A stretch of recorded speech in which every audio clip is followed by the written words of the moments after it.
Donc, on va commencer. Les autres, de toute façon, arriveront petit à petit. Bonjour à toutes, bonjour à tous. Merci pour votre participation, pour votre disponibilité. Bienvenue dans ce Solution Pro, un événement qu'on organise assez régulièrement, nous, à l'Agence parisienne du climat. Aujourd'hui, le sujet portera sur l'isolation biosourcée dans les projets en copropriété. Parce que vraiment, la rénovation des copropriétés, c'est vraiment notre cœur d'action à l'Agence parisienne du climat. Donc, rapidement, moi, c'est Antonin Meyer, je suis conseiller au sein de l'Agence parisienne du climat. Je suis conseiller sur les arrondissements de Paris-Centre et du 9e arrondissement.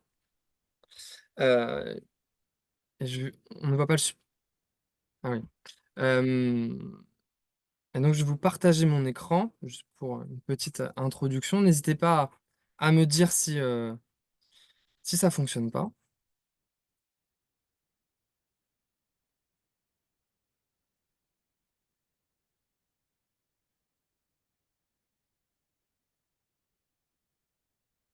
Est-ce que dans le chat, vous pouvez arriver à me dire si vous voyez bien mon écran ou autre?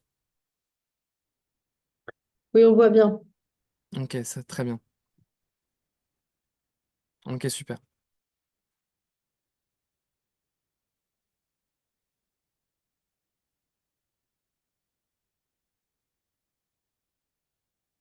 Donc, sujet d'aujourd'hui, isolation boursière dans les projets de rénovation. Rapidement, petit point technique, donc votre webcam n'est pas activée, votre micro non plus. Et je vous invite à poser vos questions dans l'onglet questions-réponses qu'il y a sur Zoom, en sachant qu'aujourd'hui, ça va se dérouler comme ceci. On va laisser Monsieur Eustache et Madame Rank dérouler leur présentation. Ces deux présentations vont durer à peu près 1 heure. Donc on se garde vraiment 1 heure d'écoute et on se gardera 20 à 30 minutes pour répondre aux questions que vous pourriez avoir à la suite de ces présentations. Euh, donc voilà, n'hésitez pas à les garder pour la fin du Solution Pro.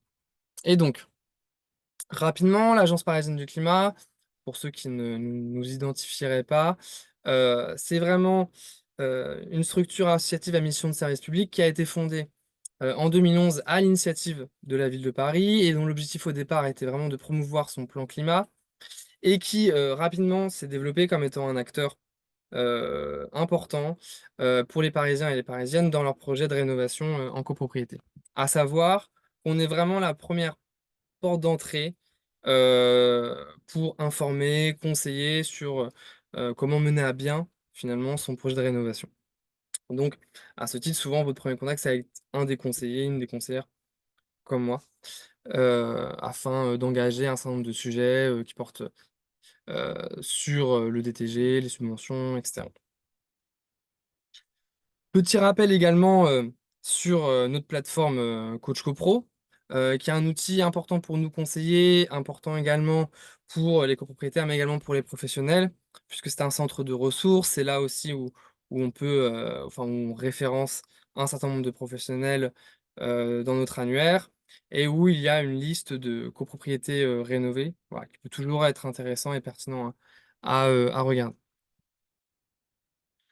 Enfin, deux, trois mots sur les solutions pro, qui sont des événements en ligne qu'on organise très régulièrement, qui sont des événements en ligne à destination prioritairement d'un public de professionnels, donc architectes, syndics, bureaux d'études, souhaitant obtenir des informations, des solutions notamment pour lors des phases maîtrise d'œuvre conception, pour accompagner au mieux les copropriétés dans leurs projets de rénovation.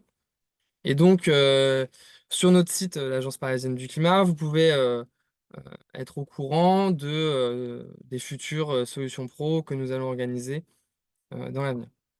Et par exemple, il y en aura un prochainement le 5 novembre 2024 qui sera animé par mon collègue Karim Ghiza sur le réseau chaleur urbain, voilà, où il y a un enjeu de la ville et de la CPCU à développer ce réseau de manière plus importante au sein du territoire parisien. Également un autre en novembre, donc le 19 novembre de 17h30 à 19h sur le nouveau référentiel DTG, qui sera celui-ci animé par ma collègue Annette Cocha. Et deux autres événements qui me paraissaient importants à vous rappeler, c'est à la fois notre présence au Salon de la copropriété et de l'habitat le 6 et 7 novembre prochain, porte de Versailles, et également notre événement annuel phare quand même sur la copropriété, à savoir le Forum Habité Durable, qui aura lieu le 10 avril 2025 prochain. Donc voilà, si vous voulez nous rencontrer notamment, on y sera présent euh, particulièrement. Enfin, pour ce Solution Pro, on a la présence de Yves Ustage, donc associé fondateur et expert en matériaux chez Caribati, qui est un bureau d'études, mais qui est également délégué général de l'Association des industriels et de la construction biosourcée.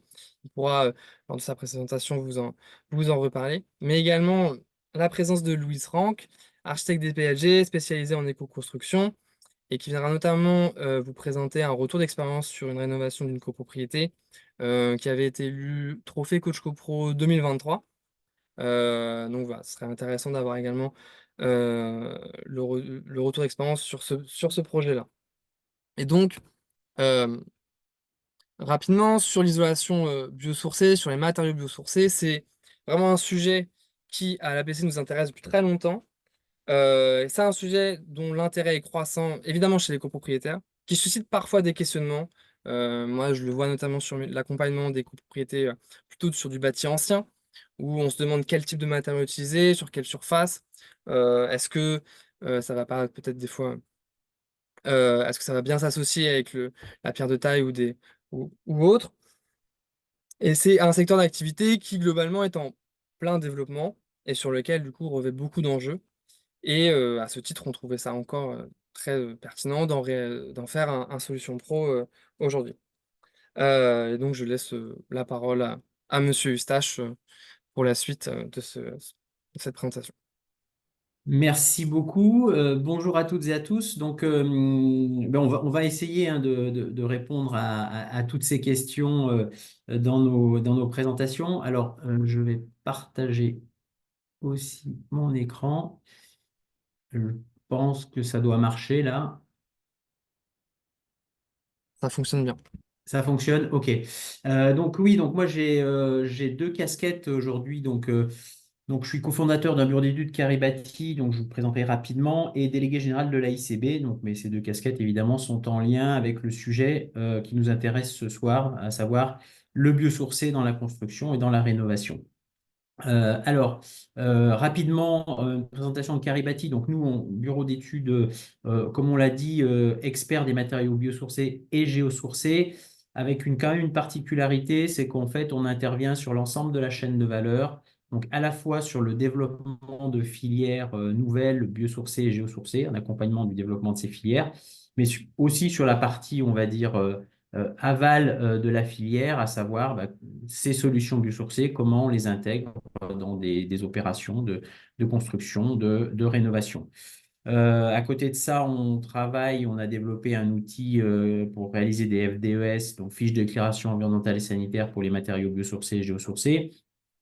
On porte un label produit biosourcé dont je vous parlerai un peu plus tard et on organise chaque année un concours destiné aux étudiants en architecture pour les sensibiliser un peu à ces sujets-là.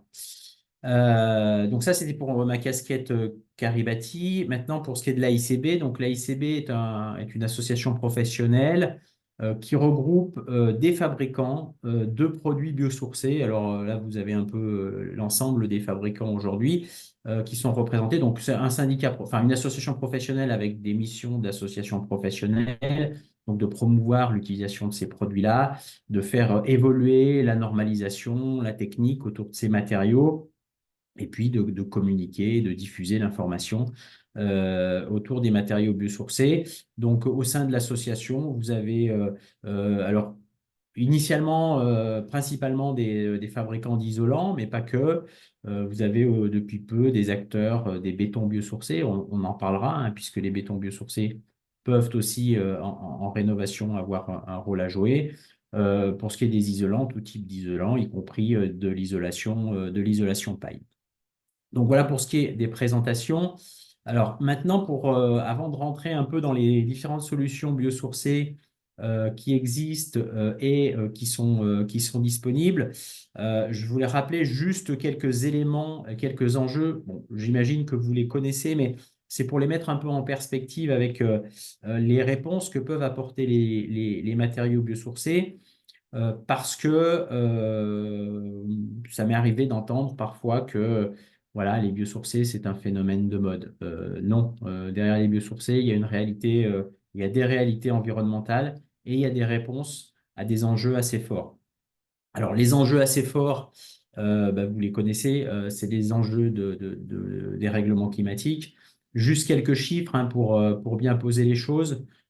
Aujourd'hui, on émet dans toutes nos activités à peu près 10 tonnes de CO2 par an. Notre objectif, c'est d'arriver à peu près un peu plus d'une tonne et demie si on veut respecter nos engagements. Ça fait une marche assez importante à franchir. Ça veut dire que bah, pour franchir cette marche, il faut agir sur tous les leviers dont on a à notre disposition. Et le bâtiment est un des leviers assez forts sur lequel on peut agir.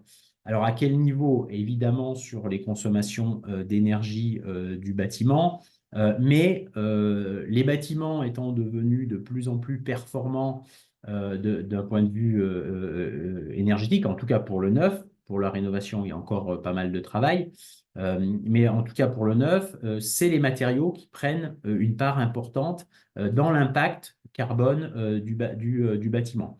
Donc, en choisissant de façon pertinente les matériaux qu'on va intégrer, on va pouvoir diminuer notre impact carbone et atteindre les niveaux sur lesquels on s'est engagé et qui sont nécessaires si on veut limiter le réchauffement climatique à 2 degrés, 1,5, 2 degrés. Alors, ça veut dire quoi? Ça veut dire que globalement, évidemment, la première chose, c'est faire plus sobre, plus frugal. Donc, c'est en gros, c'est faire mieux ou en tout cas aussi bien, mais avec moins de matériaux. C'est utiliser des ressources dites renouvelables. Donc, les biosourcés rentrent dans cette famille-là sous réserve que la culture ou la sylviculture soit menée de façon durable, évidemment. C'est aussi potentiellement utiliser des ressources recyclées. Alors là, on va pas, c'est une petite partie des biosourcés, mais ça peut être aussi une autre piste à explorer. C'est évidemment stocker du carbone.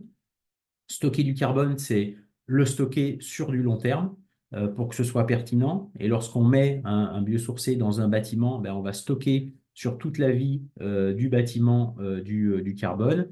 Et évidemment, c'est utiliser des produits à faible impact, c'est-à-dire des produits qui, dans leur process de fabrication, ont des impacts carbone faibles. Et bon, il se trouve que les matériaux biosourcés, ben, coche ces différentes cases. On va le voir dans quelle proportion.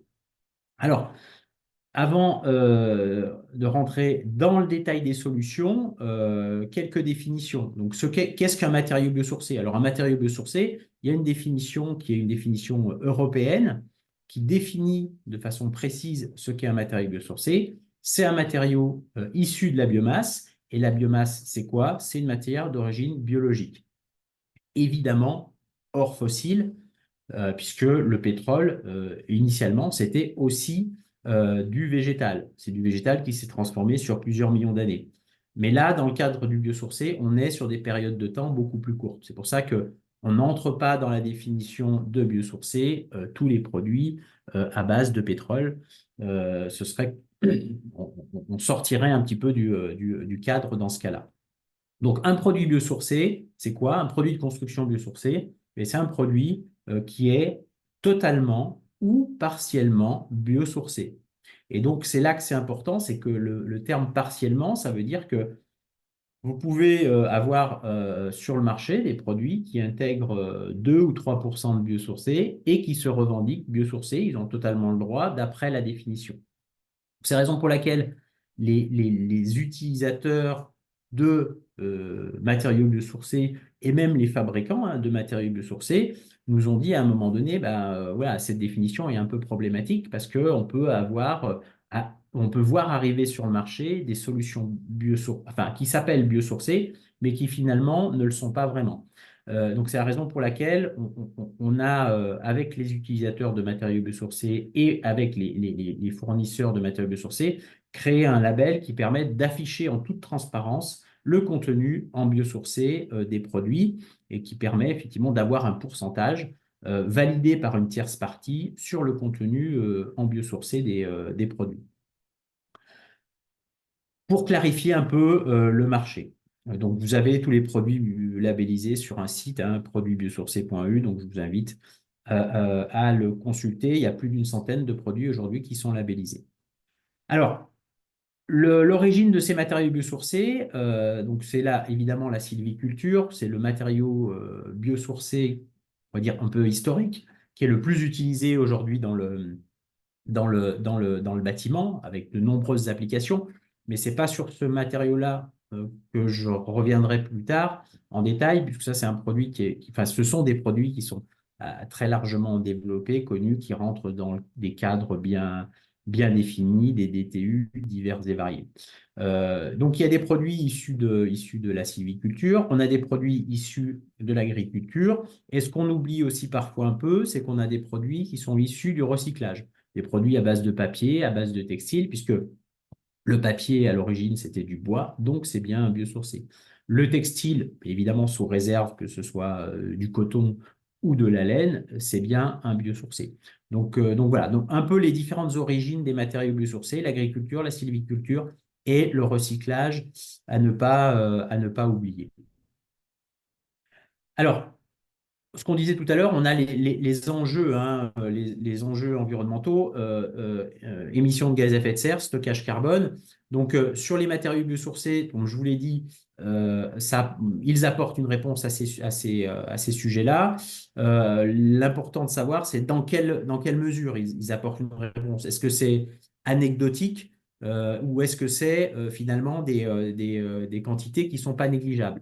Donc, on va le voir là. Au niveau des matériaux biosourcés, il y a deux niveaux d'analyse. Il y a les émissions de gaz à effet de serre liées à la production, à la fabrication des produits que vous allez après utiliser dans le bâtiment. Donc, globalement, c'est des processus de transformation qui sont peu émetteurs de gaz à effet de serre, puisqu'en fait, on n'a pas de cuisson à très haute température, comme vous pouvez l'avoir globalement sur tous les autres matériaux de construction que vous trouvez sur le marché. Donc, c'est des process donc faiblement émetteurs de gaz à effet de serre. Et globalement, les ressources qui sont utilisées sont des ressources qui sont cultivées dans un rayon généralement d'une centaine de kilomètres autour des unités de production et de fabrication. Donc, on n'a pas un impact du transport en termes d'émissions de gaz à effet de serre qui est élevé, contrairement à un produit à base de pétrole, où le pétrole, on va le chercher à différents endroits de la planète et souvent à des distances importantes. Là, la matière première qui est utilisée est proche de la transformation. Donc ça, c'est la première chose, les émissions de gaz à effet de serre. Et le stockage carbone, par définition, hein, un biosourcé donc, à partir de biomasse, donc ça peut être potentiellement une plante. Une plante, c'est quoi? C'est un être vivant qui fonctionne avec la photosynthèse. La photosynthèse, c'est on capte du CO2, on le transforme en molécules, cellulose, hémicellulose, et ça fait de la matière. C'est ce qu'on appelle le carbone biogénique. Donc ça veut dire qu'on a capté du CO2 et qu'on l'a stocké. Donc ce carbone, alors toutes les plantes stockent à peu près, pour faire 1 kilo de matière, il faut à peu près 1,5 kg de CO2 capté dans l'atmosphère. Bon, les différentes plantes ont différents niveaux de stockage, mais globalement c'est la moyenne. Et si on fait un petit calcul, notamment sur les isolants, depuis 2015, c'est 163 millions de mètres carrés d'isolants biosourcés qui ont été mis en œuvre dans le bâtiment. Ça représente à peu près un peu plus d'un million de tonnes pardon, de CO2 stocké depuis 2015. Donc voilà, je vous donne quelques équivalents pour vous donner des ordres de grandeur, mais voilà. Donc ça veut dire que ce n'est pas des quantités négligeables lorsqu'on intègre un produit dans un bâtiment et on le stocke pour de nombreuses années. Faire un sac en bioplastique, c'est intéressant, mais un sac a une durée de vie très courte, alors qu'un bâtiment, c'est une durée de vie 25, 50, voire 100 ans. d'où la pertinence de ce stockage carbone. Alors maintenant qu'on a dit tout ça, quelles sont les solutions dont on a à disposition euh, pour une application ou des applications dans le bâtiment? Alors globalement, nous on les classe par grande famille. Donc il y a les isolants manufacturés et isolants vrac. On a la construction paille qui est une catégorie un petit peu à part, même si dans certains cas, bah, c'est aussi de l'isolation, mais c'est des systèmes constructifs spécifiques, donc on le traitera à part, et les bétons et mortiers végétaux. Alors, j'aborderai pas, il y a d'autres familles, il y a des revêtements de sol, que j'aborderai pas là aujourd'hui, mais voilà, il y a d'autres familles, si on veut aller plus loin, avec le biosourcé. Alors, pour ce qui est des isolants, les isolants biosourcés, en 2021, c'était 33 millions de mètres carrés mis en œuvre, ce qui représente entre 10 et 11% du marché de l'isolation et une croissance de 2015 à 2021 de plus 138%. Alors, avec aujourd'hui une majorité de produits que vous trouvez sur le marché qui sont soit sous avis technique, soit sous DATEX. Pour certains produits, on a même des DTU, donc c'est le cas de la ouate de cellulose, prochainement pour les isolants semi-rigides en fibre de bois. Et pour certains produits, on a aussi des normes produits pour la fibre de bois, par exemple, pour la ouate de cellulose aussi. Donc, c'est des produits industriels qui sont aujourd'hui bien encadrés et donc qui permettent de réaliser un certain nombre d'applications qu'on va voir. Alors, sous quelle forme il se présente? Donc, panneaux semi-rigides ou rigides. Donc, c'est de grandes familles de panneaux. Et puis après, vous avez les isolants en vrac. Donc là, c'est de la fibre broyée qui est, on va le voir, insérée entre osatures ou dans des caissons. Alors, les grandes applications aujourd'hui de ces panneaux semi-rigides et rigides, donc l'isolation par l'intérieur des murs, des toitures, des planchers, l'isolation par l'extérieur, l'isolation des toitures terrasses et évidemment la préfabrication. Alors, l'isolation thermique par l'intérieur, c'est une chose, c'est des applications, on va dire, assez classiques. Donc, entre montants, derrière une ossature métallique. Donc, la mise en œuvre est similaire, on va dire, aux isolants conventionnels, avec bon, la nécessité de pare-vapeur, mais globalement, la mise en œuvre est assez proche de ce qu'on peut faire avec des isolants conventionnels. Il n'y a pas de changement dans les habitudes des entreprises. Il y a quelques petites règles à respecter qui sont définies dans les documents d'application des produits ou dans les avis techniques, les ATEX des produits. Mais globalement, ça ne change pas les habitudes et les pratiques de l'entreprise, en tout cas pour la mise en œuvre de ces produits.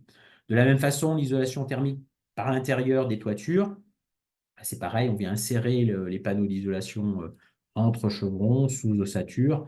Donc là, pareil, des mises en œuvre assez proches des mises en œuvre des isolants classiques conventionnels. L'isolation des planchers, donc là, c'est plutôt pour des fonctions acoustiques plus que thermiques. Et là, c'est pareil, pas de changement dans les pratiques de mise en œuvre de ces produits.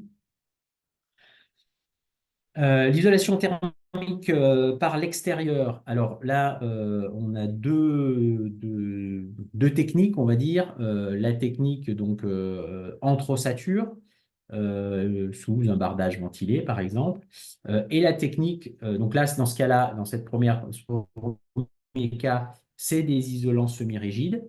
Et sinon, on a le cas avec des isolants rigides sous enduit. Donc là, on vient fixer sur le support à isoler par l'extérieur l'isolant, alors rigide, principalement fibre de bois, mais ça peut être aussi du liège qu'on vient après enduire. Donc là, c'est des techniques qui sont encadrées par des avis techniques, donc qui sont réalisables en toute sécurité. Vous avez là un peu les différents fabricants de produits alors semi-rigides et rigides, donc les fabricants français et à proximité de la frontière, donc avec différentes familles de produits, des isolants à base de chanvre, des isolants à base de fibres de bois, des isolants à base de coton recyclé, d'herbe. Voilà, donc vous avez des catégories de produits avec différentes natures de fibres. Encore une fois, hein, toutes ces fibres, elles sont produites localement autour des usines de fabrication. Bon, je vous ai mis là un tableau que vous pourrez donc consulter. Je vais pas le détailler. C'est pour un certain nombre de produits, des caractéristiques, certaines caractéristiques, hein, on n'a évidemment pas tout mis, en termes de conductivité, en termes de densité, est-ce qu'ils sont sous avis technique, pas sous avis technique. Enfin, voilà, vous avez les éléments ici. Pareil pour les rigides. Deuxième grande famille, les isolants en vrac. Donc là, il y a trois grandes techniques. Le soufflage, donc généralement pour les combles non aménagés, l'insufflation dans des caissons et la projection humide. Donc le soufflage, ben, on vient simplement déverser, souffler l'isolant sur la surface à isoler. Donc c'est une technique qui est aujourd'hui sous DTU, donc qui est bien maîtrisée et que les entreprises peuvent mettre en œuvre en toute sécurité. L'insufflation, donc là, on vient insuffler dans un caisson l'isolant en vrac, donc un caisson qui est fermé. Là, c'est pareil, c'est une technique qui est encadrée, qui prochainement, il y a un DTU en cours de rédaction hein, sur le sujet. Pour le soufflage, un DTU existe déjà donc pour la ouate de cellulose. Là, l'insufflation, le DTU est en cours de rédaction. Donc pareil, vous avez là les principaux fabricants de biosourcés en vrac, donc principalement des acteurs de la ouate de cellulose, puisque c'est le produit aujourd'hui vrac qui est le plus utilisé. Mais vous avez aussi des acteurs de la paille hachée, par exemple, qui est une nouvelle technique qui se développe assez fortement, des acteurs du chanvre en vrac. Donc voilà, donc pareil, là, une diversité de techniques. Je vous ai mis aussi un tableau pour les différentes techniques et les caractéristiques de produits. Donc, je vous le laisserai regarder. Euh, famille de produits, donc la construction paille. Alors, la construction paille, pour vous donner quelques chiffres, le bâtiment le plus ancien date de 1920. C'est à peu près plus de 8000 bâtiments qui ont été réalisés en paille. On a des règles professionnelles aujourd'hui de la construction paille. Alors, c'est de la paille de blé, hein.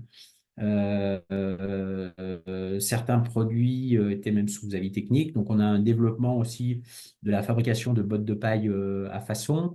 Donc, ça aussi, c'est de nature à développer un peu à développer le marché de ces produits-là. Les applications principales, donc le remplissage de murs ou de toitures, donc avec des bottes de paille, la préfabrication de caissons bois, donc pour aller sur des opérations de plus grande dimension, l'isolation par l'extérieur, la paille porteuse, qui pour l'instant n'est pas encadrée, mais c'est pareil, là il y a des travaux pour encadrer cette technique-là, et la paille hachée qui bénéficie d'une ATEX. Donc le remplissage de parois, ben, on vient simplement insérer les bottes de paille dans l'ossature et ensuite on vient refermer avec des enduits ou un bardage. Donc comme je vous le disais, c'est encadré par des règles professionnelles. On peut faire tout ça de façon préfabriquée, donc en atelier. Donc on préfabrique les caissons en atelier et on vient les assembler directement sur chantier. Donc ça simplifie l'organisation du chantier. Et les techniques qui se développent aujourd'hui, c'est l'isolation par l'extérieur, une technique qui peut vous intéresser. donc où on vient fixer donc, les bottes de paille par différentes techniques, soit avec une ossature, soit avec des sangles, les bottes de paille sur la surface à isoler. Donc ça, c'est pas des techniques qui rentrent dans les règles professionnelles, mais il y a pareil, il y a des travaux pour sécuriser ces techniques-là. Donc, troisième grande famille, les bétons biosourcés. Donc, pour ce qui est des bétons biosourcés, donc pareil, quelques chiffres. 86, le bâtiment le plus ancien en béton de chanvre. Sachant que pour les bétons végétaux, aujourd'hui, très clairement, les deux ressources qui sont utilisées, c'est le chanvre et le bois. Pour ce qui est du chanvre, ben, la France est le premier producteur de chanvre en Europe. Et on a des bâtiments qui vont aujourd'hui jusqu'à 25 mètres. Et aujourd'hui, les règles professionnelles ont évolué, donc elles permettent d'atteindre des hauteurs qui sont de ce type-là. Donc le bâtiment qui avait été réalisé à 25 mètres, c'était avant ces nouvelles règles professionnelles. Donc maintenant, tout ça est bien encadré. Pour certains produits, on va le voir, on a des avis techniques, des ATEX aussi, pour des produits préfabriqués notamment. Alors, un béton biosourcé, c'est quoi? C'est un granulat végétal et un liant minéral. Donc, le granulat végétal, c'est généralement la partie interne hein, des tiges, soit du chanvre, mais ça pourrait être d'autres ressources. Il y a des développements sur des bétons de colza, des bétons de tournesol, des bétons de maïs. Donc, ça pourrait être plus large. Aujourd'hui, encore une fois, ce qui est encadré, ce sont les bétons de chanvre et les bétons de bois. Plus un liant minéral qui peut être issu de cuisson de roches, donc, comme la chaux par exemple, mais qui peuvent aussi être à base d'argile. Donc là, c'est des nouveaux liants qui se développent, où là, cette fois, on n'a pas de cuisson. Donc voilà, donc différents produits qui sont utilisés aujourd'hui, comme je vous disais, bois chanvre, lin, miscanthus, colza, c'est assez récent, et développement plutôt tournesol et maïs. Et voilà, pour ce qui est des liants, c'est surtout ce qui est de l'ordre du développement des argiles. Alors, les applications, c'est le remplissage, enfin, c'est des murs, donc en remplissage autour d'une ossature ou en éléments préfabriqués, donc grande dimension ou des blocs qui sont maçonnés entre eux. On a des applications en plancher, isolation de sol, doublage de murs existants, alors soit par projection du béton directement sur le mur existant, soit par on vient monter des blocs préfabriqués devant le mur à doubler, de l'isolation de toiture ou des enduits.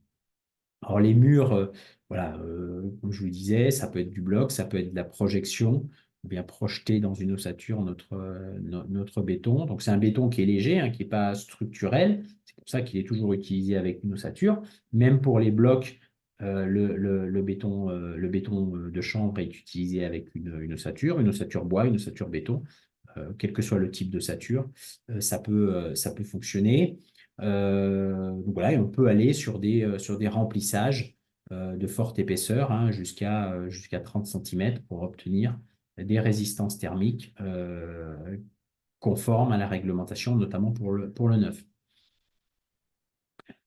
Sur le doublage, comme je vous disais, donc là, on vient projeter, par exemple, avec la même machine utilisée pour le neuf contre le mur existant. L'intérêt de ce type de produit en doublage, c'est son caractère de perspirance, donc c'est les transferts, c'est qu'il va permettre d'assurer les transferts hygrothermiques au sein de la paroi existante. Et donc ça, c'est pertinent, notamment lorsqu'on veut isoler une paroi en terre, en pierre. Donc, globalement, tous les bâtiments d'avant 45, on a un matériau qui va fonctionner comme le mur qu'on va venir doubler. Donc, ça a un vrai intérêt pour garder on va dire, le mur existant, pas dégrader, on va dire, sa performance d'un point de vue des transferts hygrothermiques. Donc voilà, ce sont des matériaux qui sont très intéressant pour de la rénovation de bâtiments d'avant 45. Et puis, sur des éléments grande dimension, on peut faire alors là, du neuf. Donc là, c'est du béton de bois, par exemple, où on vient préfabriquer des éléments et les assembler sur chantier. On peut faire la même chose avec du béton de chambre.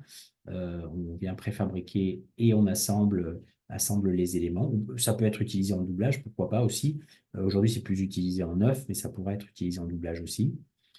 Donc les blocs, vous avez tout type de blocs, des blocs à bord droit, des blocs donc qu'on peut assembler. Donc là, c'est des blocs propriétaires, hein, c'est un fabricant qui a développé cette technique-là, de blocs emboîtement. Mais voilà, donc c'est différents types de blocs aujourd'hui existent sur le marché. Vous pouvez aussi travailler les sols avec des prédales qui sont préfabriqués. Donc là, c'est du béton de bois. C'est un exemple de béton de bois. Donc les bétons, je vous l'ai dit, c'est aussi utilisable en toiture.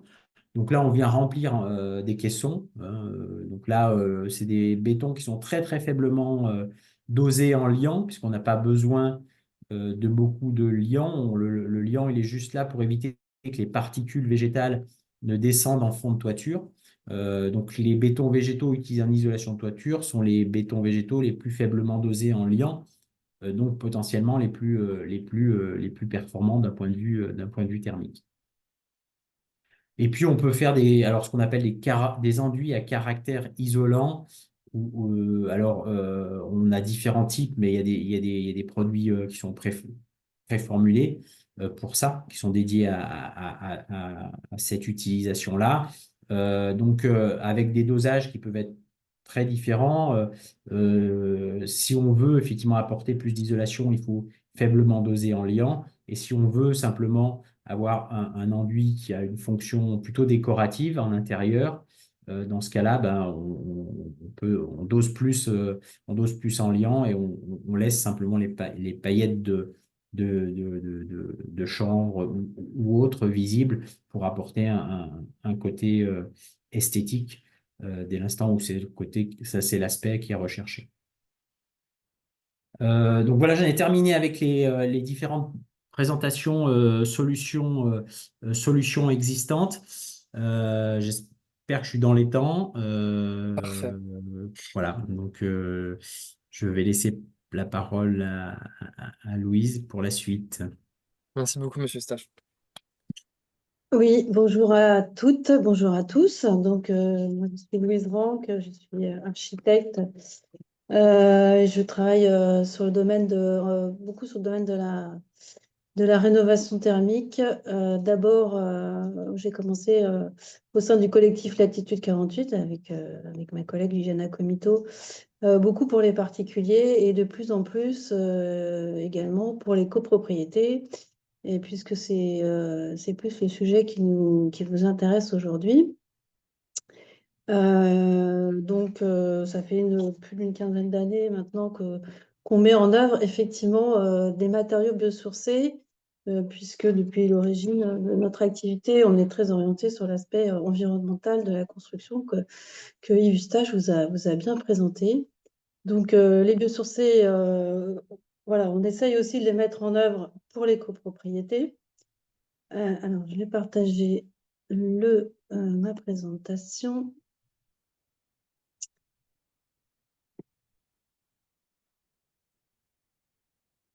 Je ne vois pas. Alors, excusez-moi, je vais essayer. Voilà. Donc, je vais vous présenter ce projet qui est l'un des premiers qu'on a réalisé en copropriété, qui se trouve à Fontenay-sous-Bois, donc proche de Paris. Qui est, alors bon, comme on a vu précédemment, la mise en œuvre ici d'isolation en fibre de bois par l'extérieur. Donc, c'est une solution finalement, je vais revenir après plus dans le détail, mais qui est un peu la plus facile aujourd'hui pour mettre en œuvre des biosourcés dans un contexte ici assez favorable, puisqu'on est sur un bâtiment des années 60, qui date de 1967. qui n'était pas du tout isolé, sauf en toiture, lorsque ça avait été refait il y a quelques années, et qui donc présentait des parois, vous verrez, assez dégradées, mais néanmoins lisses, avec des matériaux modernes, donc assez facilement isolable, je ne sais pas si ça se dit, par l'extérieur, avec un support relativement sain. Voilà, donc ce bâtiment, alors vous voyez ici sur cette première page, avant-après, il n'a pas beaucoup changé d'aspect. C'était une volonté de l'architecte des Bâtiments de France, entre autres, puisqu'on est dans le centre-ville de Fontenay-sous-Bois, malgré l'époque relativement récente du bâtiment. On est dans un centre historique, près d'un monument historique, avec une église classée pas loin, et presque dans l'angle de vue du château de Vincennes. Donc on a deux bâtiments, vous allez le voir plus loin, avec un chauffage collectif au gaz. Et donc là, quelques données clés. Donc on avait une consommation, d'après l'audit énergétique, de 162 kWh d'énergie primaire par mètre carré par an, qu'on a à peu près divisé par deux, enfin même presque exactement, après la réalisation des travaux, du moins en théorie, selon l'étude thermique. Voilà. Donc ce projet a eu un prix, effectivement, l'année dernière, dans le cadre des trophées métropolitains de Coach CoPro, le Grand Prix du jury, justement pour l'usage de biosourcés, entre autres, en isolation, ce qui est encore assez marginal en termes de volume, mais qui a quand même tendance à se développer, parce que vous allez voir que finalement, la mise en œuvre est assez simple et assez similaire aux techniques conventionnelles. Alors là, je ne vais pas vous présenter la vidéo, je ne pense pas qu'on aura le temps, mais si vous voulez aller voir, il y a donc une fiche sur ce projet, sur je ne sais pas comment ça s'appelle d'ailleurs, le répertoire de projets un peu exemplaires. Et il y a une vidéo qui a été faite avec des interventions du président du conseil syndical, qui a joué un grand rôle dans ce projet, comme souvent dans les projets de rénovation en copropriété. Il a été une des chevilles ouvrières essentielles qui a fait que ce projet a pu se réaliser. Et puis également l'entreprise, qui est l'entreprise PEBI, parce que c'est important de citer aussi tous les partenaires, donc qui a été assez volontaire, même très volontaire, dans la mise en œuvre de la fibre de bois. C'était un des premiers chantiers qu'il faisait en fibre de bois, donc qui date donc déjà d'il y a 2 ans, hein. Ça s'est terminé il y a presque 3 ans maintenant. Le chantier a commencé il y a 3 ans et s'est terminé il y a 2 ans. Donc, alors, très rapidement, le programme général des travaux, donc c'était essentiellement l'isolation des murs par l'extérieur. Également, les planchers bas qui donnaient soit sur des parkings, soit sur des balcons, des surfaces de balcons, et des espaces aussi au rez-de-chaussée qui n'étaient pas chauffés, des espaces techniques. L'isolation des canalisations de chauffage, ça ne faisait pas partie de ma mission, mais ça a été fait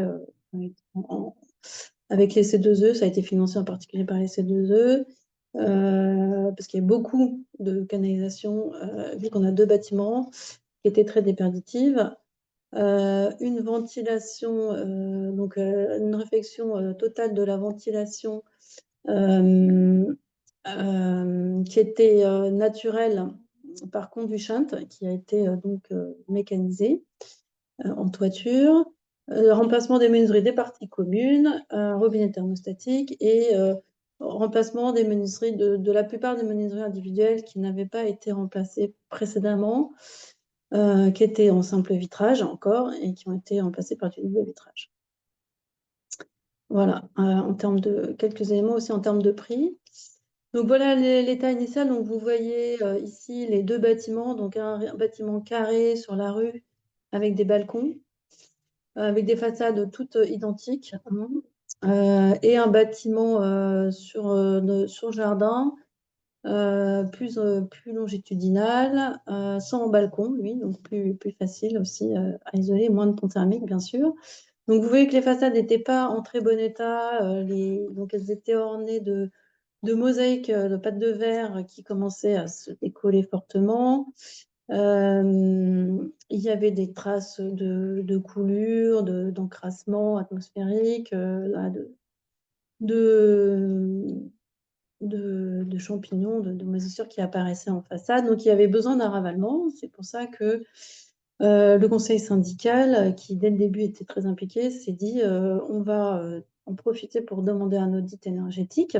Ce n'est pas nous à l'époque qui l'avons fait, c'était un autre bureau d'études. Et il est apparu que ce serait évidemment intéressant de profiter de remplacer le ravalement par de faire d'une pierre deux coups, bien sûr, et d'isoler en même temps les façades. Donc l'étude thermique, elle a été faite en 2014 et nous sommes arrivés en 2017. On a, excusez-moi, on a repris l'étude thermique qui avait été faite, bien sûr, et puis on est arrivé à peu près aux mêmes conclusions, que c'était important et un gain important d'isoler ce bâtiment. Donc là, vous voyez après, donc ça n'a pas beaucoup changé. Ce qui a changé, mais qui se voit à peine finalement, c'est que les façades étaient à l'origine en pierre collée, pierre calcaire collée, pierre mince de 2-3 cm. Et qu'on n'a pas pu, pour des raisons de coût, remplacer le revêtement final à l'identique et qu'on a donc fait des enduits sur la fibre de bois. Et que finalement, l'aspect est quasiment identique, que ce soit avec un enduit ou avec la pierre. On a changé un petit peu les couleurs, on a fait, voilà, on a remplacé la mosaïque par des enduits gris avec une alternance de gris clair, gris foncé selon les endroits pour apporter un peu de rythme et d'animation sur la façade. Donc là, vous voyez les deux bâtiments avec le bâtiment B à l'arrière. Et puis donc voilà, rentrons dans le vif du sujet. Donc comment ça s'est passé d'isoler avec de la fibre de bois? En fait, de façon très similaire à de la laine de roche, hein. Et d'ailleurs, il y a également de la laine de roche, puisque à l'époque, donc on a commencé en 2022, fin 2021, la réglementation imposait encore des bandes coupe-feu entre étages pour les histoires de C+D qu'on connaît tous, donc, et autour des baies qui étaient toute hauteur. Donc on a une alternance en réalité de fibres de bois sur les parties courantes, de laine de roche pour les bandes coupe-feu entre étages et autour des baies vitrées toute hauteur. Donc, alors en termes de mise en œuvre, c'est vrai que ça complexifie un petit peu les choses par rapport évidemment à la laine de roche qu'on voit beaucoup plus couramment et qui, elle, peut recouvrir entièrement les façades. Donc l'entreprise, d'ailleurs, avait fait un retour un peu d'expérience sur cette question quand on avait présenté l'opération pour les trophées. Ça avait pris un peu plus de temps, évidemment, à la pose, mais aussi, c'est un peu plus lourd à manipuler comme panneau, parce que c'est plus lourd, le poids au mètre cube est plus important. Et donc, plus de découpe aussi, donc plus de temps de mise en œuvre. Là, vous voyez, par exemple, la découpe des appuis de fenêtre, qu'au début, on avait prévu de tronçonner. C'était trop compliqué, trop bruyant, trop de nuisances. Donc, du coup, c'est la fibre de bois qui a été découpée pour suivre le relief des appuis de fenêtre. Voilà. Et puis avec une finition, vous voyez à droite, de bavettes aluminium qui ont été collées dessus. Je vais pas trop m'éterniser parce que surtout, je pense que vous aurez des questions. Donc, n'hésitez pas à la fin si vous voulez poser des questions. Donc voilà, là, le déroulé du chantier, ça s'est fait par phase, bien sûr, par étapes. Donc d'abord le bâtiment A, ensuite le bâtiment B. Bon, le bâtiment A, c'était beaucoup plus long puisqu'on a refait aussi les balcons, mais c'est un autre sujet, l'étanchéité des balcons. Mais du coup aussi, ils avaient acquis un peu plus d'aisance dans la mise en œuvre des panneaux et le bâtiment B a été beaucoup plus vite. Et ça s'est fait donc deux façades par deux façades. Contrairement au bâtiment A qui a été façade par façade. Donc là, vous voyez à droite aussi comment se passe la finition, hein. C'est un enduit, donc avec une trame, une première couche, pose une trame, deuxième couche, et ensuite enduit de finition, taloché. Bon, il y a eu des petites remarques au niveau de la finition. C'est vrai que quand on voit en lumière rasante, bon, comme pour la laine de roche, on peut voir un peu les fantômes des platines de fixation. Donc, il faut faire attention à ça quand on met en œuvre. Quand on est en lumière rasante, ça se voit. Bon, finalement, ça n'a pas posé trop de problèmes. Mais il faut bien aussi régler l'aplomb des panneaux. Et c'est plus difficile à poncer, évidemment, que du polystyrène. Mais peut-être aussi que de la laine de roche pour égaliser les surfaces. Voilà.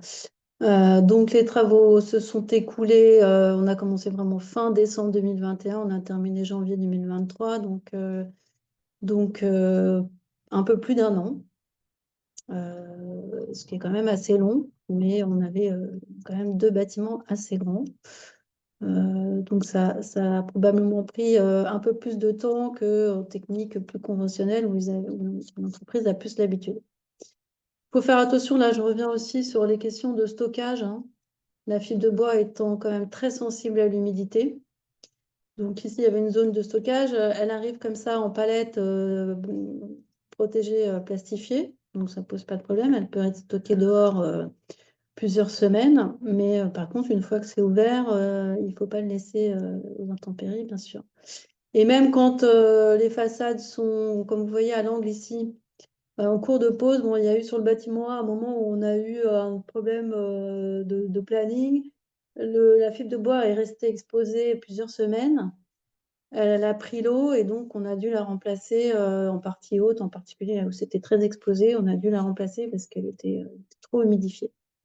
Donc, il y a quand même voilà, des précautions de mise en œuvre un peu plus complexes à prendre en compte avec des matériaux biosourcés qui sont quand même aussi plus sensibles à l'humidité, plus fragiles. Voilà, la garde à l'eau aussi, bien sûr, en plein mur. Donc là, vous voyez sur la photo de droite, il y a un soubassement qui est, lui, en panneau j'oublie toujours le nom, mais un panneau polystyrène avec un revêtement de finition ciment, plaque de ciment, qui lui est beaucoup plus résistant au choc et évidemment à l'eau, hein, parce que c'est un polystyrène, polyuréthane d'ailleurs, pardon, et donc un peu traçable, ce qui n'est pas le cas de la fibre de bois. Donc ici, vous voyez le bâtiment fini. Avant, là, vous voyez à gauche, on avait en rez-de-chaussée du bâtiment B un revêtement décoratif en pierre ocre, qui était différent des étages courants et qu'on a remplacé là, par contre, par, vous voyez sur la photo suivante, un bardage panneau type...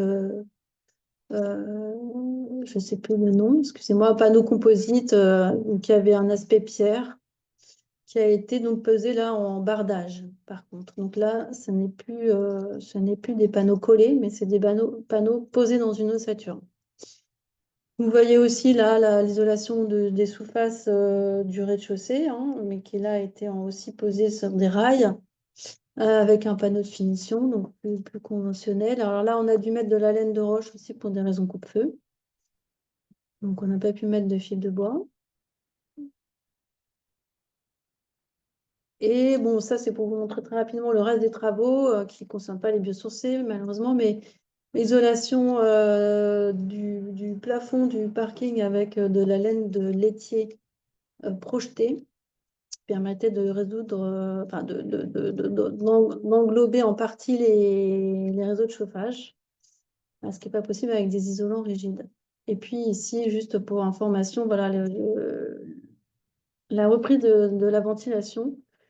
donc avec des moteurs basse pression en toiture qui sont piqués sur les sorties de ventilation Chint existants. Voilà, donc je ne reviens pas trop sur les détails parce qu'il y a eu plein de petits détails. Vous voyez, les toitures étaient décalées, il y a des demi-niveaux sur le bâtiment A, donc voilà, il y a pas mal de petits détails à traiter sur aussi ces acrotères surdimensionnés qu'on a dû isoler côté rue, côté façade, mais pas, on n'a pas englobé l'isolant tout autour des acrotères, c'était trop complexe. On a malheureusement pu isoler que sur une face, c'était purement décoratif. Voilà. Là, quelques détails classiques d'isolation par l'extérieur en panneaux rigides, que ce soit fibre de bois ou laine de roche. Donc, on s'est posé, collé, chevillé. On n'a pas pu isoler malheureusement les tableaux en raison de présence de volets roulants encastrés voilà, et des rails des volets roulants qui empêchaient d'isoler les tableaux. On voit malheureusement pas très bien. Là, vous voyez à droite le détail de l'isolation en sous-face au-dessus du hall. Voilà. Donc, je reviens rapidement sur le coût. Alors là, j'ai pas de comparatif précis sur les coûts parce que je pense que ça intéresse aussi, ça vous intéresse. Entre ce que je sais, c'est que quand on a fait faire des devis avec une variante, laine de roche, fil de bois. Et le différentiel était d'environ 15%. 15%.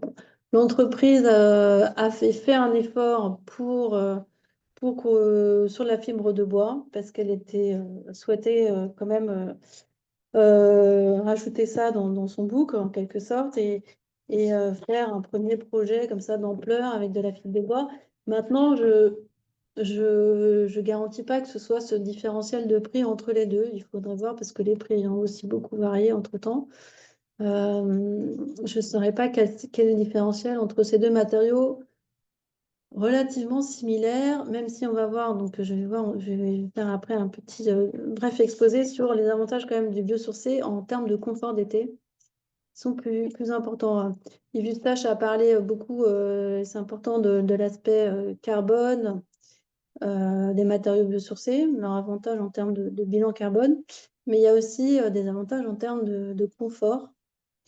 On l'a dit tout à l'heure en termes de perspirance de la paroi. Mais ici, ce n'était pas tellement notre sujet puisque les parois étaient en partie en béton,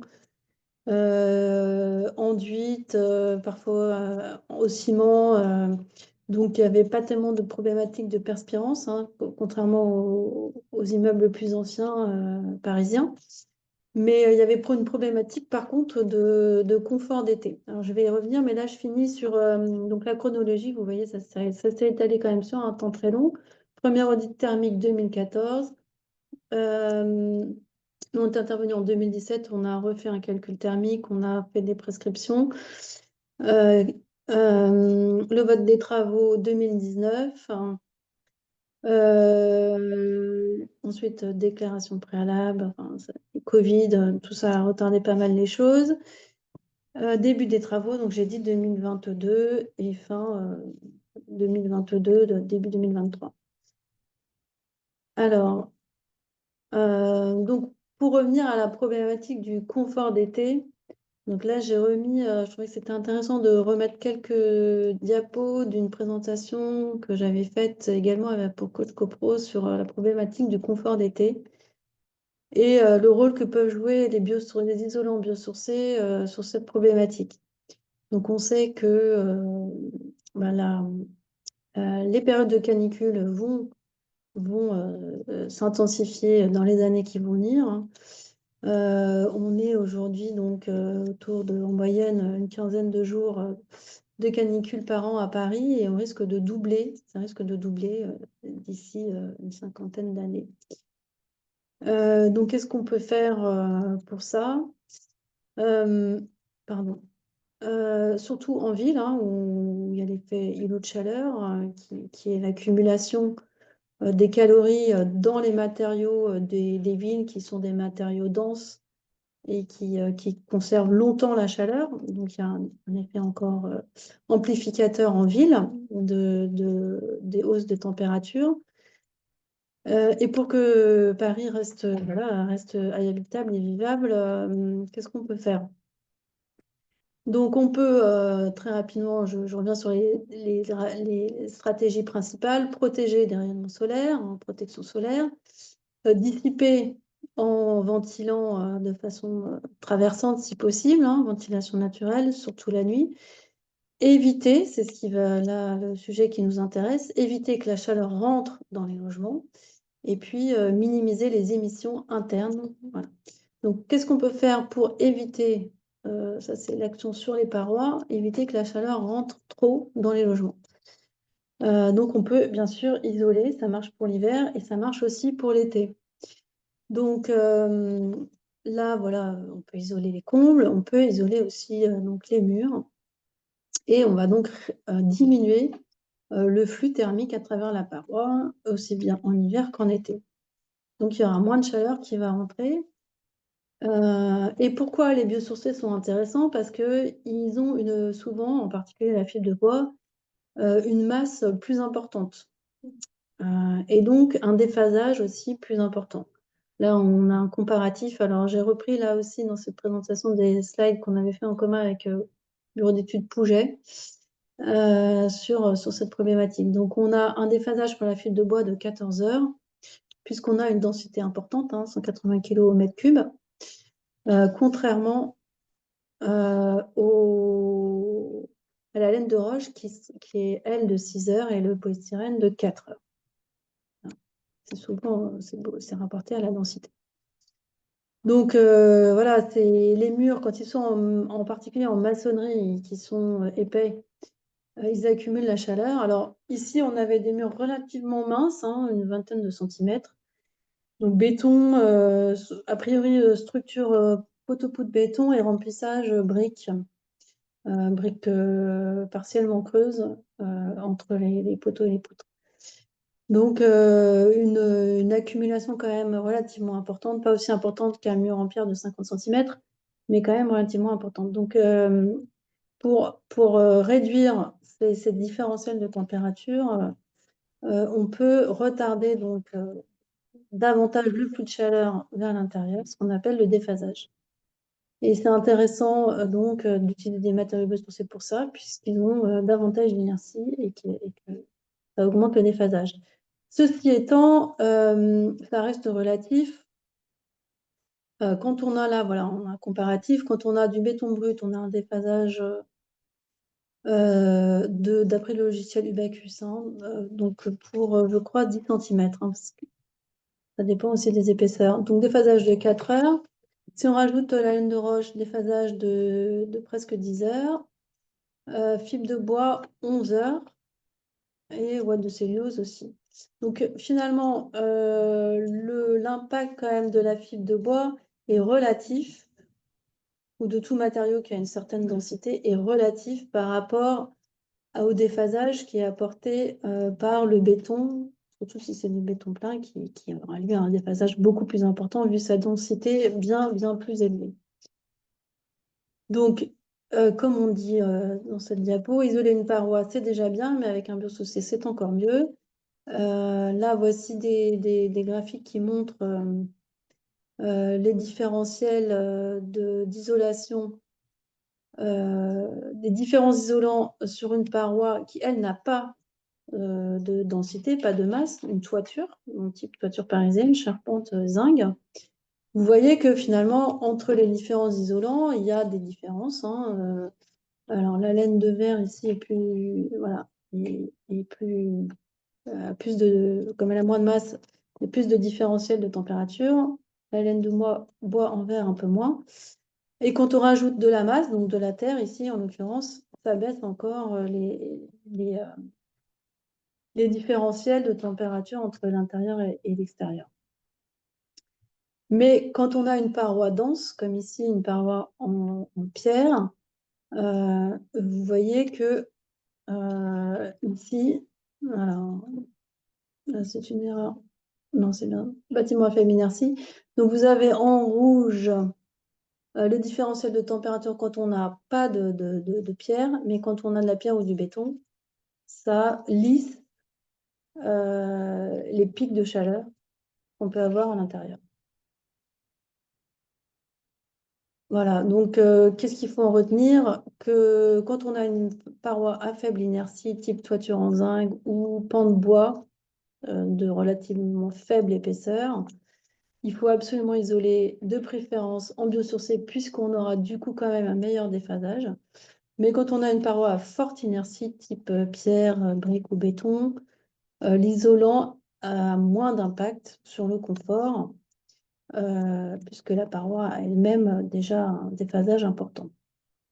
Donc le déphasage est quand même relatif. Voilà, après, je ne vais pas rentrer trop dans les détails techniques parce que peut-être qu'on va laisser la place aux questions puisqu'il nous reste seulement 20 minutes.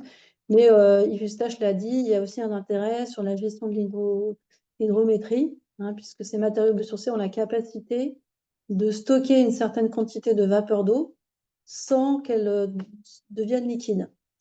Alors, au bout d'un certain moment, s'il y en a trop, elle va condenser et se transformer en eau. Et là, elle risque de dégrader l'isolant, néanmoins.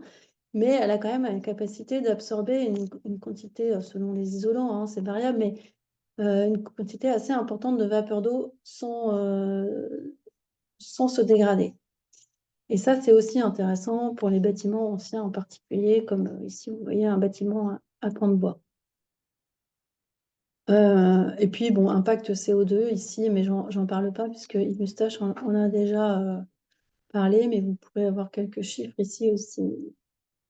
Et sans compter aussi, bien sûr, l'aspect cycle de vie plus vertueux de ces matériaux qui sont un faible bilan carbone pour leur fabrication, hein, parce qu'il n'y a pas effectivement besoin de fortes températures. A priori, un bilan carbone assez relativement moyen pour les transports, puisqu'il y a beaucoup d'usines en France. Et aussi, il y a une valorisation possible pour certains en recyclage et réemploi. Voilà.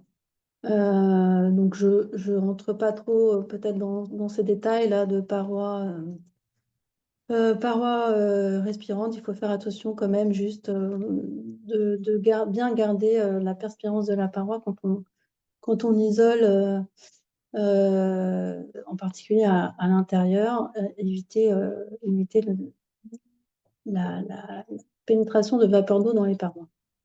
Et toujours avoir un isolant qui est très ouvert à la vapeur d'eau, ou un matériau en tout cas très ouvert à la vapeur d'eau côté extérieur et beaucoup plus fermé à l'intérieur. Voilà, je passe rapidement sur cette slide-là. Je vais m'arrêter là.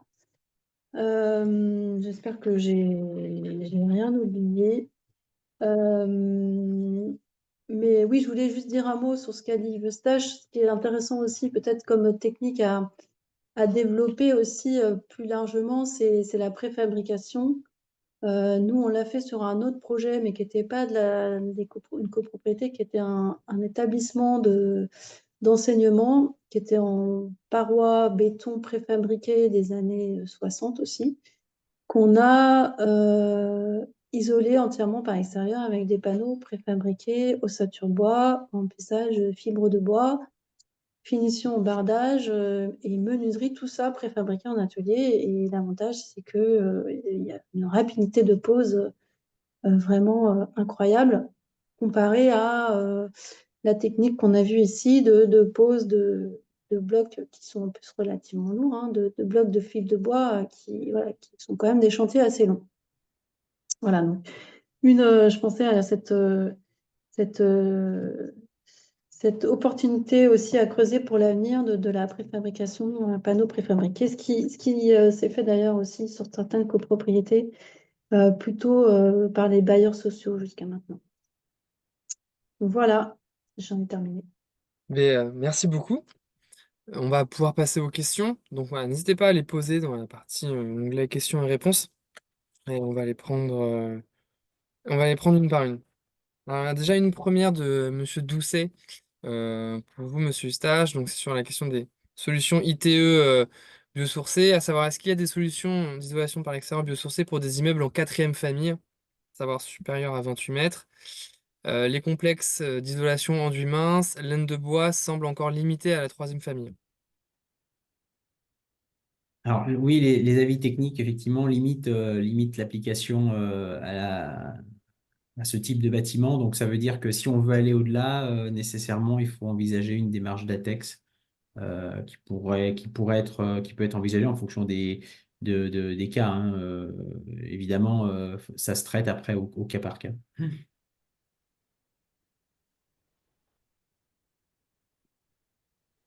Très bien.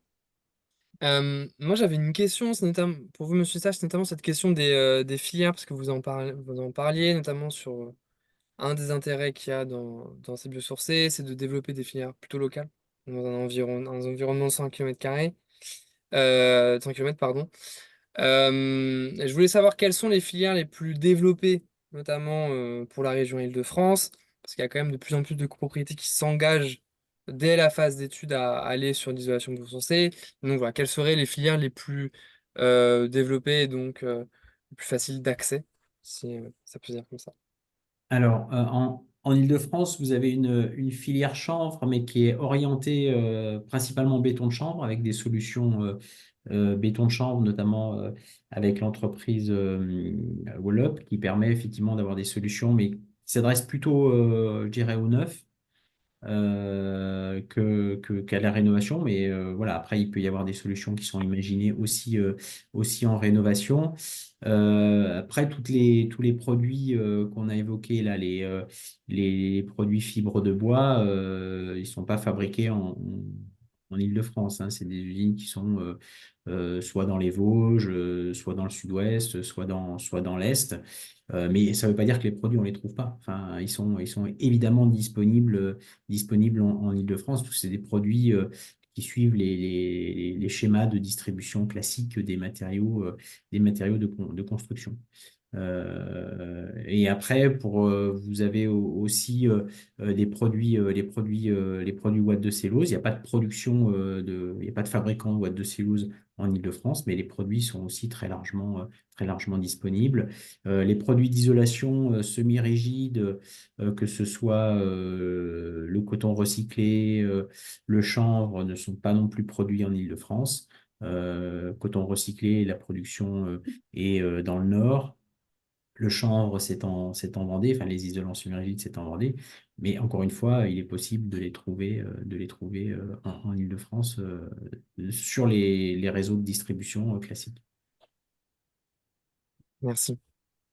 Une autre question, donc bonjour, merci. Quelles sont les isolations adaptées à l'isolation par l'extérieur de façades en pierre massive? Peut-être Madame Oranque, si. Pardon, excusez-moi, j'ai pas entendu la question parce que je Quels sont suis mon tout téléphone. ça, c'est mal dé- Quels sont les isolants adaptés à l'isolation par l'extérieur de façades en pierre massive?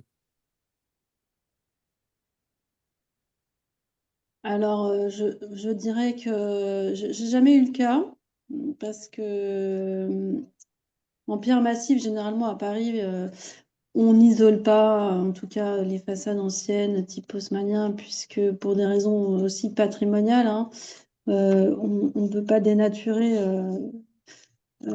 l'aspect historique de ces façades, et donc ça se fait peu. Mais la fibre de bois, à mon avis, est tout à fait adaptée.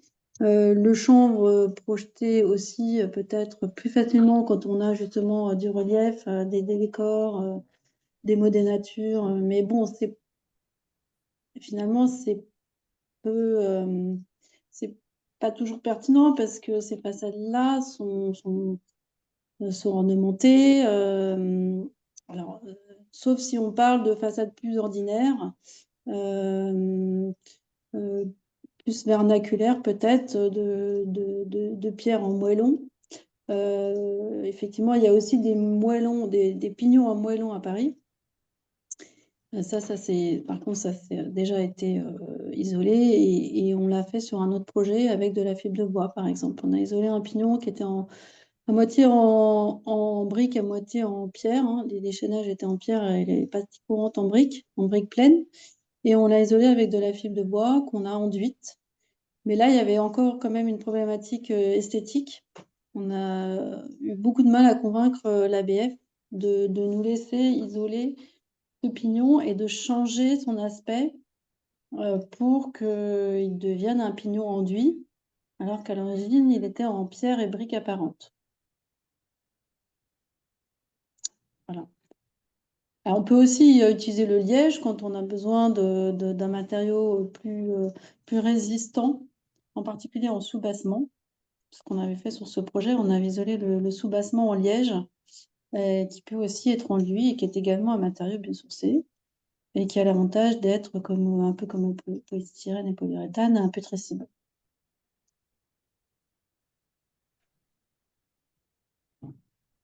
Une autre question pour vous, monsieur Eustache. Si l'on veut faire réaliser une isolation de toiture rampant dans la région Var, quel type de matériau biosourcé et pour quelle épaisseur minimum pour un bon déphasage, premièrement, et est-ce compatible avec des contraintes de surélévation des services de l'urbanisme? Alors, on peut utiliser les solutions qu'on a évoquées, d'isolants semi-rigides, diverses et variées. Après, il y a des solutions plus dans le sud, hein, il y a la balle de riz, par exemple, mais par contre, c'est des solutions qui sont pas encadrées. Qui peuvent tout à fait être utilisées si on veut utiliser un matériau de proximité. Donc, par contre, ça veut dire qu'il faudra nécessairement aller vers une démarche d'ATEX, si on veut qu'elle soit validée. Après, si c'est de la maison, si c'est de la maison individuelle, voilà, il n'y a pas forcément nécessité, mais les autres solutions, celles qu'on a évoquées aujourd'hui, elles sont totalement utilisables en isolation de toiture. Et alors, sur les épaisseurs, bah, ça va dépendre un peu de la performance du produit utilisé. Globalement, vous l'avez vu dans les tableaux, hein, les lambda des isolants semi-rigides varient de 0,036 pour les semi-rigides les plus performants, et ça peut aller jusqu'à 0,042. Bah donc voilà, il faut adapter en fonction de la résistance thermique qu'on souhaite obtenir pour avoir l'épaisseur voulue. Euh, pour une isolation de toiture. Après, on peut aussi, si on est sur des combles perdus, bah, travailler aussi, et là on a plus de flexibilité, entre guillemets, sur les solutions. On peut aussi aller, par exemple, sur du vrac, euh, qui est bien adapté et qui est, d'un point de vue économique, assez compétitif. Enfin, même très compétitif par rapport aux solutions conventionnelles. Ouais. Merci beaucoup. Dans la continuité juste de la question précédente sur l'isolation sur des murs massifs, il y a un sujet qui revient souvent sur le territoire parisien, pour nous conseiller, c'est sur l'isolation des toitures en zinc, avec généralement en DTG peut être déjà proposé de l'isolation via la méthode de Sarking. Et je voulais savoir, madame, qu'est-ce qu'il y a des isolants biosourcés sur les toitures en zinc que vous recommanderiez plus que d'autres? Je sais que dans la présentation, il y avait notamment la laine de bois qui était mise en avant. Voilà, est-ce que celle-ci qui serait la plus recommandée, peut-être même la plus acceptée, si vous avez quelques projets que vous aviez dû faire? Oui, effectivement, l'avantage de la fibre de bois, c'est qu'elle a une forte densité. Alors également la paille d'ailleurs, hein. La paille a une encore plus importante densité. Et quand on a une paroi à faible inertie comme les toitures en zinc, c'est-à-dire quasiment rien, hein, c'est-à-dire on a un platelage bois et une feuille de zinc,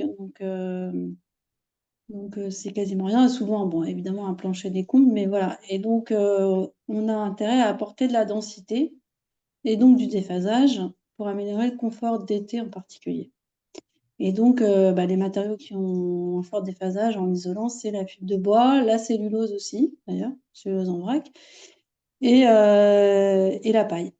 Voilà. Après, la paille, il y a une problématique d'éventuelle surcharge. Parce que, Hmm. alors, je sais plus, j'ai plus en tête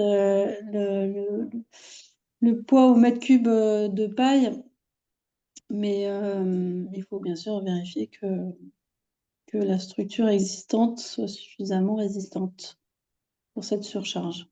Mais pourquoi pas, ça s'est jamais fait en comble. Alors je parle des combles perdus là, bien sûr, parce qu'en paille, il faudra quand même des fortes épaisseurs pour avoir la même résistance thermique que la fibre de bois, par exemple, parce que le lambda est en principe moins bon.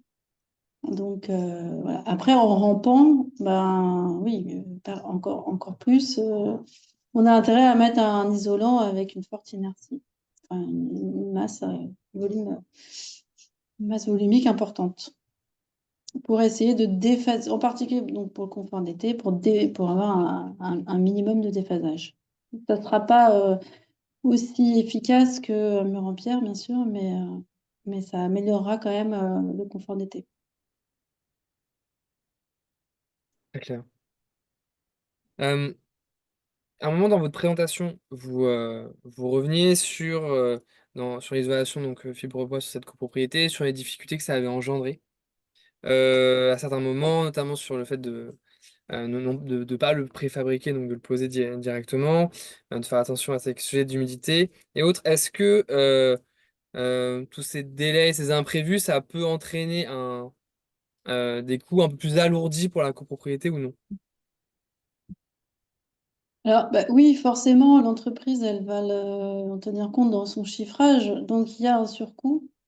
A priori, comme je disais, j'ai pas de devis comparatif récent, mais il y a quand même un surcoût en général à utiliser de la fibre de bois par rapport à la laine de roche. Je parle de matériaux à peu près équivalents en termes de technique de pose. Je parle pas du polystyrène ou du polyuréthane. Donc oui, il va y avoir un impact en termes de coût, mais il y a aussi un gain en termes de confort et en termes de durabilité. Donc c'est ça qu'il faut voir en fait. C'est comme toujours, est-ce que la copropriété ne préfère pas investir dans un matériau qualitatif sur le long terme et qui va améliorer davantage son confort, sa gestion de l'humidité et sa gestion du confort d'été. Pour ma part, c'est bon. Est-ce qu'il y a d'autres questions? Voilà, n'hésitez pas à les poser. Sinon, on va pouvoir mettre fin tranquillement à ce Solution Pro. Donc, bon. En tout cas, voilà, il sera disponible sur notre chaîne YouTube bientôt, normalement dans la semaine. Donc voilà, n'hésitez pas à le reconsulter au besoin. Je pense on peut clore ce Solution Pro. Merci beaucoup, Madame Banque, merci beaucoup, Monsieur Eustache, pour votre présentation. C'était très intéressant, très pertinent, très clair. Et merci beaucoup aux participants pour vos questions. Et voilà, n'hésitez pas à revoir sur notre agenda nos prochains événements et les prochaines solutions pro, notamment que nous organisons. Merci Antonin, à bientôt. Merci, à bientôt. Merci beaucoup, à bientôt également.